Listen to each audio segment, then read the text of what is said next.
my battery has been in use for 3 hours. I haven't been on my phone, and I'm only at 60% of my power. So when you really are ready to use it, you won't have anything. No, that's exactly the problem. You can't use it now. I gotta keep this thing plugged in all the time. It's like having walking around with a computer. Get a fucking battery that works before you release this crap.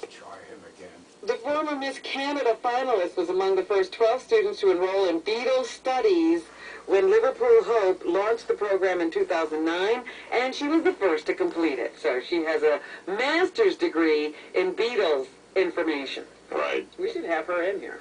And we should test her. Give her a quiz against John Hine and some of our other Beatles experts. No offense to her, you know, her degree, but I bet you I'm a bigger expert in the Beatles than she is. Well, it would be interesting to see. Right. Like, what do you learn when you're an expert in the Beatles? Like, what's... Beatlology. I can name all the songs on the White Album. I'm a doctor of the Beatles. Oh, that's so fucked up. I mean, you know, come on. It makes college a complete joke.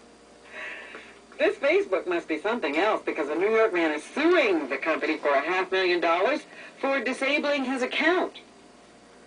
39-year-old Staten Islander says that his account was cut off in September for no apparent reason. He really cares that much? He called and wrote to Facebook.